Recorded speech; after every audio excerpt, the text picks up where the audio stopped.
안녕하십니까. 변사기 물권 사례 8번. 자, 이건 16년도 변호사 시험에 출제되었었던 문제인데 취득 시효가 주된 논점으로 되는 문제입니다. 자, 먼저 사실관계를 한번 읽어보고 그 다음에 당사자 구조, 그 다음 당사자의 지위, 주장 내용들을 정리를 한 다음 쟁점 및 설계 뭐 이런 식으로 한번 들어가 보도록 하겠습니다. 자, 먼저 사실관계를 한번 보죠. 자, X 토지, Y 토지, Z 토지는 서로 인접한 토지인데 갑과 그의 형제들인 을병은 75년 2월 1일 갑이 X 토지, 을이 Y 토지, 병이 Z 토지에 관하여 각 소유권 이전 등기를 마치고 이를 소유하고 있다. 자, A는 1985년 3월 1일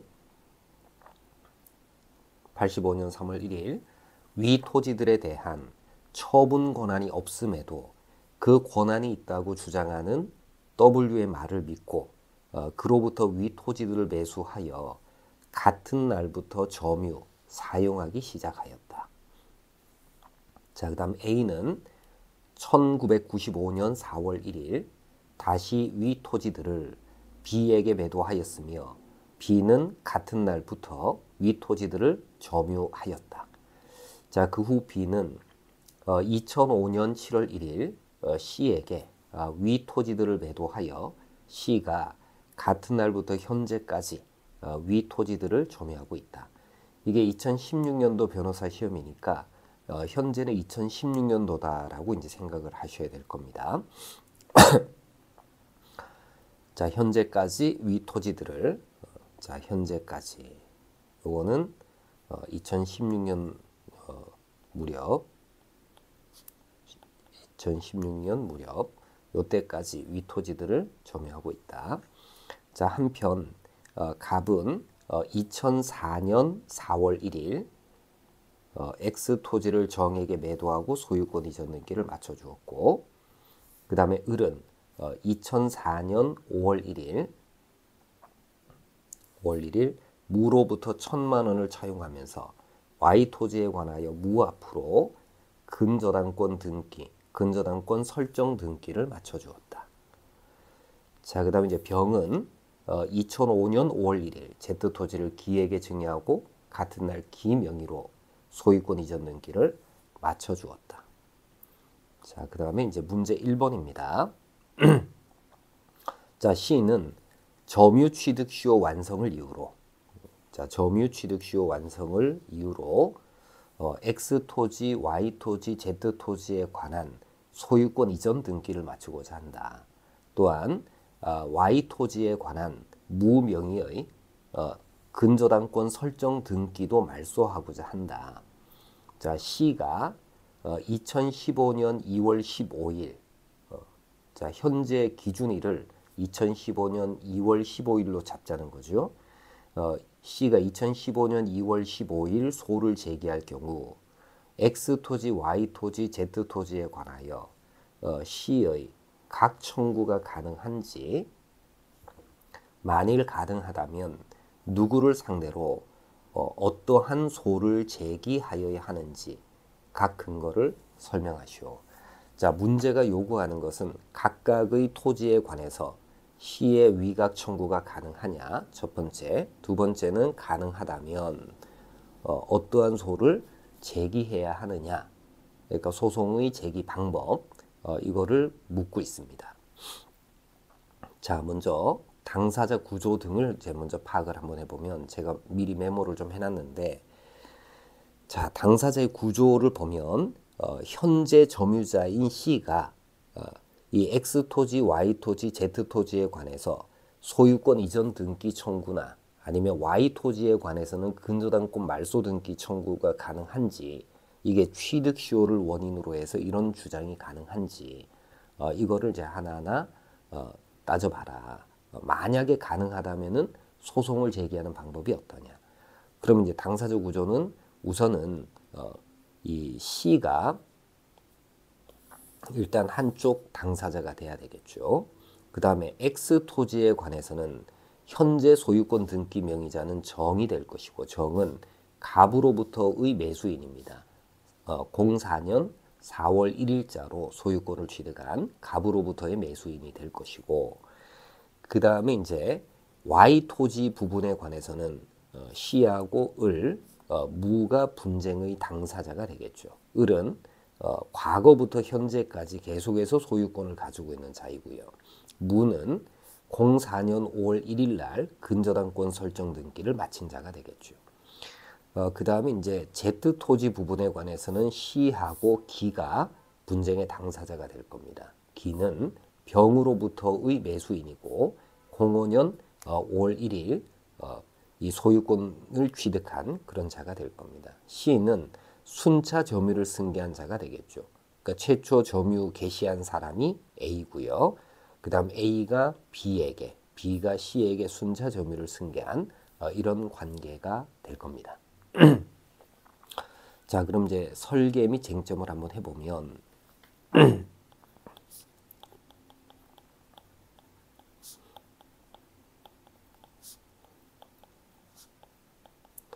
자, 우선은 문제가 요구하는 게 두 가지잖아요. C의 위각 청구가 가능하냐라는 것과 그 다음에 만약에 가능하다면은 어떠한 소를 제기해야 되느냐라는 것, 이 두 가지입니다. 그럼 이 두 가지를 기본으로 해서 설계를 해볼 수가 있어요. C의 위각 청구가 가능한지 여부를 처음에 따지고, 그 다음에 두 번째는 구체적인 소 제기 방법을 따지면 되겠죠. 그리고 이제 위각 청구가 가능한지라는 것을 떠올려 놓고 X 토지에 관해서 Y 토지에 관해서 Z 토지에 관해서 점유 취득시효 완성에 따른 청구가 가능한지 요걸 이제 생각을 해보면 되겠죠. 자, 그래서 기본적으로 설계는 아마 이런 식으로 한번 해보면 될 거예요. C의 위각 청구 가능성. 이거는 결국은 C가 취득시효 완성의 효과를 각각의 토지에 관한 이해관계인들에게 대항할 수 있겠느냐라는 문제가 되겠죠. 취득시효 대항 가능성. 자, 요거 이제 따지려면은 우선은 C가 취득시효 완성자의 지위를 가지는지를 제일 먼저 따져봐야 될 거예요. 그리고 X토지, Y토지, Z토지 각각의 경우에 대항 가능성을 따져보면 되겠죠. 그래서 이제 첫 번째는 C가 취득시효 완성자의 지위 가지는지 요거를 이제 따져보면 되는데, 이러면 이제 취득시효의 요건을 검토를 해봐야 되지 않습니까? 그럼 이제 취득시효의 일반적인 요건, 점유 취득시효의 일반적 요건, 요거를 얘기를 하고, 그러면 이제 점유 취득시효의 일반적인 요건은 어떻게 되겠죠? 우선은 점유 기간이 경과해야 될 거예요. 이게 제일 먼저 파악하기 쉬운 요건이니까 점유 기간의 경과, 그러니까 20년의 점유 기간의 경과, 그 다음에 평온, 공연한 자주 점유. 요거만 이제 언급을 하면 되겠죠. 그래서 조문을 제시를 해주면 돼요. 그러니까 245조 1항 조문을 제시를 하고 245조 1항을 그대로 옮겨 써도 상관은 없습니다. 그러면 C의 점유만으로는 취득시효 완성의 효과를 주장할 수가 없어요. C가 점유를 개시한 시점이 2005년 7월 1일이고 현재가 2015년 2월 15일이기 때문에 이때를 기준으로 해가지고는 취득시효 완성 효과를 주장할 수가 없죠. 그럼 결국은 C는 B의 점유를 승계를 해야 되는데 2005년 4월 1일을 기산일로 해서 취득시효를 주장한다고 하더라도 현재 2015년 2월 15일 당시는 20년이 경과하지 않은 단계 상태일 거다 이렇게 보시면 돼요. 그러면 C는 A의 점유까지 함께 승계해 가지고 주장할 수밖에 없습니다. 그래서 첫 번째는 점유 승계.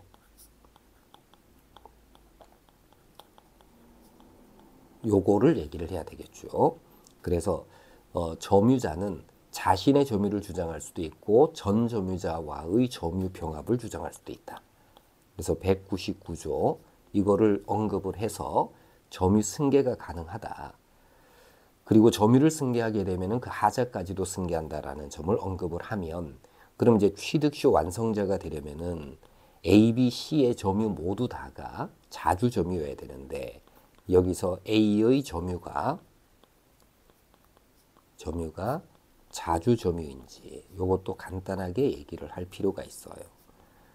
그래서 처분 권한이 없는 자를 처분 권한이 있다고 믿고서 점유를 개시했다면은 다른 특별한 사정이 없는 한 자주 점유인지는 점유 개시 당시를 기준으로 판단하기 때문에 A의 점유 또한 역시 자주 점유가 될 것이고 결국 C는 취득시효 완성의 효과를 주장할 수 있는 지위에 있습니다. 다만 이때는 이제 취득시효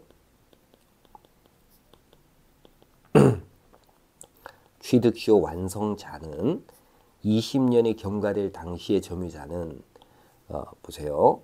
2005년 3월 1일을 기산일로 하게 되면은 이때로부터 20년이 경과되는 시점은 2005년 3월 1일이 될 겁니다. 그리고 2005년 3월 1일 당시에 점유자는 B죠. 왜냐하면 B는 2005년 7월 1일 C에게 점유를 승계를 해줬기 때문에. 그래서 취득시효 완성자는 B가 될 것이고 그 다음에 이제 C는 B를 대위해서 하여 취득시효를 주장하는 게 가능하다. 주장 가능하다. 요거를 이제 먼저 언급을 할 필요가 있겠죠. 자, 그런 다음에 이제 C가 취득시효 완성자 지위를 가졌으니 이때부터 이제 두 번째는 이제 X 토지에 관한 취득시효 주장 가능성.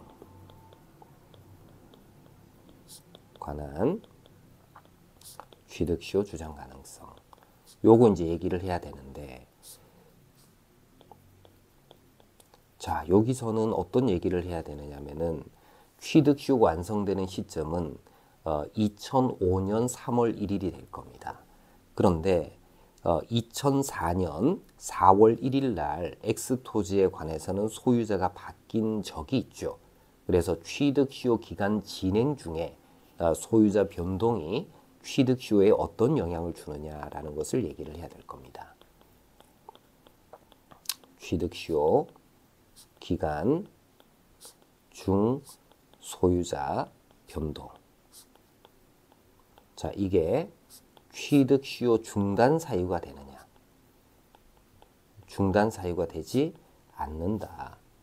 그러면 이제 취득시효 완성에 따라서 C는 현재 취득시효 완성 당시의 소유자인 이 정을 상대로 해서 취득시효를 주장하는 게 가능하다. 그 다음에 Y 토지에 관한 취득시효 주장 가능성. 자, 여기서는 취득시효 기간 진행 중에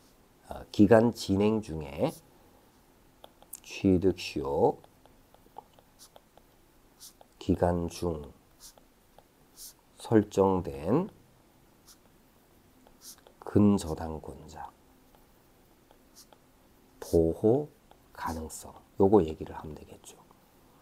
그러니까 취득시효가 완성되고 난 이후에 근저당권이 설정이 되었다면은 근저당권자는 취득시효로부터 보호되는 제3자가 되지만 취득시효 기간 진행 중에 설정된 근저당권은 이 원시 취득의 속성상 점유자가 취득시효로 소유권을 취득하는 순간에 소멸하기 때문에 취득시효를 대항하는 것이 가능하다. 이렇게 얘기를 해야 될 것이고요.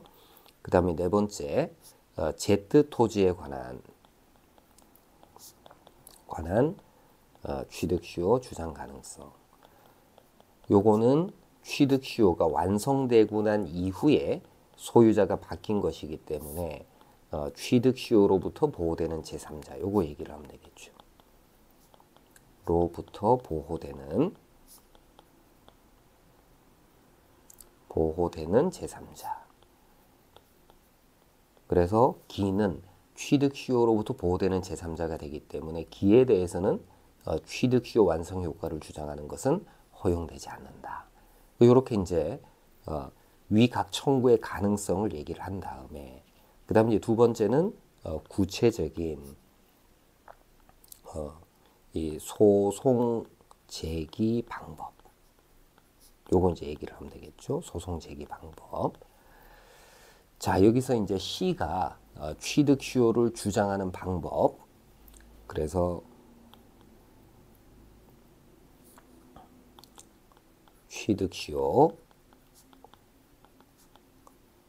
완성자로부터의 점유승계인의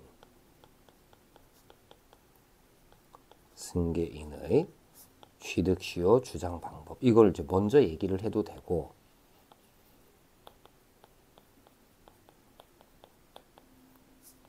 주장 방법. 이거는 대위하는 방법으로 주장을 해야 된다라는 것을 얘기를 하고요. 그 다음에 이제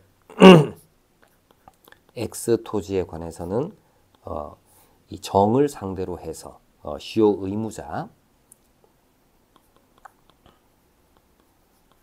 의무자를 얘기를 해야 되겠죠. 시효 의무자. 요게 이제 취득시효 완성 당시에 진정한 소유자가 시효 의무자가 되니까 시효 의무자의 의미 요거 밝히고 정을 상대로 소위 등 청구가 가능하다. 청구 가능. 요거 이제 쓰면 되고, 그 다음에 Y 토지 부분에 관해서는 시효 의무자는 이 을이기 때문에 을에 대한 소위 등 청구 가능하고요. 그 다음에 이제 무를 상대로 하는 말소 청구를 어떻게 얘기를 해야 되느냐면은 무는 취득시효가 완성되었다는 사실만으로는 저당권이 소멸하지는 않습니다. 취득시효로 인한 소유권 취득이 있어야지, 그래야지 말소, 그러니까 그 근저당권 등기가 원인 무효 등기가 되니까 비명의로 소유권 이전 등기가 맞춰지면 무의 근저당권은 소멸한다. 요렇게 가야 되겠죠. 그러면 이제 C는 B를 대위해서 말소를 청구할 수 있다. 요렇게 가든지, 아니면 C 명의로 소유권 이전 등기 이걸 마친 후에 등기 후 직접 말소 청구를 하는 것도 가능하겠죠. 그러니까 이런 식으로 우리 답안을 설계를 해볼 수가 있습니다. 이렇게 하면 이제 각각의 쟁점들을 다 잡아갈 수가 있겠죠. 자, 우리 시범 답안 한번 보도록 합니다. 자, 시범 답안에서 우선은 문제가 요구하는 대로 C의 각 청구가 가능한지 여부를 제일 먼저 따지고, 그 다음에 두 번째는 C의 취득시효 주장 방법, 소송 제기 방법, 요렇게 이제 두 가지로 나누어서 답안을 구성을 했습니다. 자, 먼저 C의 각 청구가 가능한지에서 첫 번째는 C가 취득시효 완성자로서의 지위를 가지는지, 그러니까 취득시효 요건 부분이 되겠죠. 그래서 이제 245조 1항을 소개를 하고, 그 다음에 관련된 법조로서 자주점유 추정과 점유 승계 부분에 관한 조문들을 제시를 합니다. 그래서 이제 첫 번째는 관련된 조문들을 제시를 하고, 자, 그 다음에 A의 점유가 자주점유인지 아닌지를 언급을 할 필요가 있겠죠. 그래서 매수인의 점유는 매매가 무효라는 점을 알았다는 등의 특별한 사정이 무효라는 점을 알았다는 등의 특별한 사정이 없는 한 권원의 성질상 자주저입니다. 그 다음에 이제 점유 기간 중에 소유명의 변동이 없다는 등의 특별한 사정이 없는 한 진정한 점유 개시 시점을 기산점으로 해야 하며 점유 승계가 있는 경우에 전 점유자의 점유를 아울러 주장할 수는 있다. 그러나 점유 개시 시점을 임의의 시점으로 주장할 수는 없다. 이런 정도로 언급하고 적용을 합니다. 요거는 이제 판례 법리가 되겠죠. 그 다음에 이제 적용. 자, 그러면 이제 A, B, C의 점유는 모두 평원 공연한 자주점유다. 그리고 C가 취득시효를 주장하기 위해서는 B와 A의 점유 기간을 합산해서 주장을 해야 된다. 그래서 2005년 8월 31일을 기산점으로 한 취득시효는 2005년 3월 1일 완성하기 때문에 C는 2005년 3월 1일 완성된 취득시효를 주장할 수 있다. 원래 이제 취득시효 완성자는 B이지만 대위에서 주장한다 이런 얘기죠. 자, 그다음 X 토지에 관한 C의 취득시효 주장 가능성인데 여기서는 중단 얘기를 해야 되겠죠. 기간 중에 소유자 변동되었더라도 점유 상태 계속이 파괴되었다고 할 수 없기 때문에 취득시효 중단 사유가 되지 못한다. 그래서 X 토지에 관해서는 취득시효 주장이 가능하다 이렇게 얘기를 하고요. 그다음 Y 토지 부분에 관해서도 취득시효로 인한 소유권 취득은 원시 취득에 해당하고 그 다음에 그 반사적 효과로서 중요한 말이 취득시효 기간 진행 중에 체결되어서 소유권 이전 조건은 가등기에 의해서 보존된 매수인의 집이 소멸한다. 이게 이제 취득시효 기간 진행 중에 설정된 제한물권은 반사적 효과로서 소멸한다. 그래서 Y 토지에 설정된 무의 근저당권은 시효기간 진행 중에 설정된 것이기 때문에 시인은 무에게 취득시효 주장할 수 있다. 그 다음에 이제 Z 토지에 관해서는 기간 만료 당시의 시효 의무자가 기간 만료 당시의 소유자에 대해서 등기 청구권을 가짐에 불과하기 때문에 만료 후에 새로이 소유권을 취득한 사람에 대해서는 취득시효 대항할 수가 없다. 그래서 Z 토지는 취득시효가 완성되고 난 이후에 기획에 증여가 되었기 때문에 기획에는 취득시효를 주장할 수 없다. 그래서 대항 가능성을 먼저 얘기를 하고 그 다음에 이제 C의 취득시효를 주장하는 방법인데 이때 첫 번째 점유 승계한 자의 취득시효 주장 방법인데 대위 방법이다. 그래서 전 점유자의 취득시효 완성의 효과를 주장해서 직접 자기에게 소유 등을 청구할 수 있는 권한은 없다. 그래서 B의 취득시효 완성 효과를 대위에서 주장할 수 있을 뿐이다. 그 다음에 이제 X 토지에 관한 취득시효 주장 방법인데 그럼 C는 B를 대위해서 정을 상대로 해서 B 명의로의 소유권 이전 등기를 청구를 하고 그 다음 B를 상대로 매매를 원인으로 하는 소유 등 청구를 해야 된다. Y 토지에 관해서 취득시효 주장 방법인데 을에 대해서는 똑같죠. 한편 B 명의로 소유권 이전 등기가 마쳐지는 순간에 무명의 근저당권은 소멸하기 때문에 그 이후 C는 B를 대위해서 무를 상대로 근저당권 등기 말소를 청구하거나 아니면 C 명의로 소유 등이 마쳐진 후에 직접 무를 상대로 근저당권 말소를 청구를 해야 된다. 그러니까 이런 식으로 답안을 구성을 할 수가 있습니다. 그래서 여러분 이제 우리 실전에서 문제를 푸실 때에는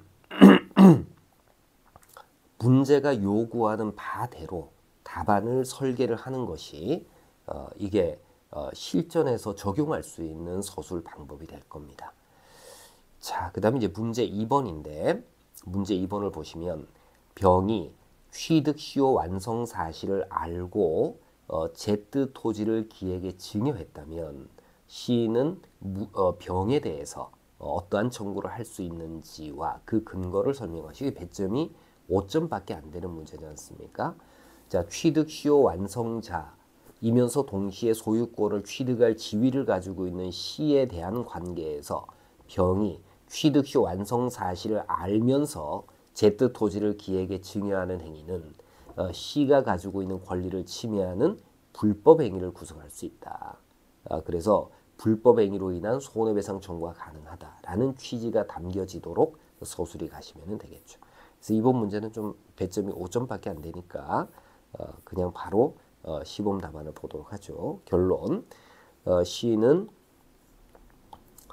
병에 대해서 불법 행위로 인한 손해배상을 청구할 수 있다. 불법 행위 손배 청구가 가능하다. 자, 그 다음에 법리 서술하고 적용을 하면은 되겠죠. 법리에서는 취득시효 의무자가 취득시효 완성 사실을 알고 취득시효 목적물을 처분하는 행위가 취득시효로 인해서 권리를 취득할 자에 대한 관계에서 불법 행위를 구성한다라는 점을 언급을 하시면 되겠죠.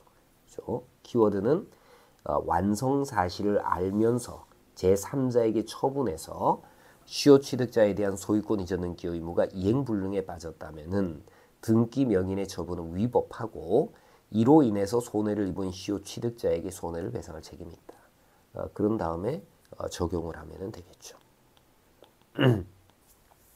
자, 이런 식으로 이제 답안을 구성을 할 수가 있습니다. 그러니까 배점이 이제 합쳐서 40점짜리 문제이기 때문에 꽤 이제 서술해야 될 분량들이 조금 있는 그런 취득시효 관련한 문제입니다. 자, 우리가 지난 시간에 취득시효 관련한 사례를 접근하는 요령들을 정리한 바가 있어요. 그래서 항상 점유자를 먼저 본다. 얘가 취득시효 완성자로서의 지위를 가지는지를 먼저 살피고 그 다음에 그 이후에 대항 가능성을 따진다. 그 다음에 취득시효 완성에 따라서 소유권을 취득했을 때의 효과를 살핀다. 요 세 가지 생각의 단계를 꼭 기억을 좀 해두시기 바랍니다. 자, 이런 식으로 이제 서술을 하시면 되겠죠. 자, 이렇게 해서 사례 16번 우리 검토를 한번 해봤고요. 오늘 수업은 여기까지 하도록 하겠습니다. 수고 많으셨습니다. 마치겠습니다. 감사합니다.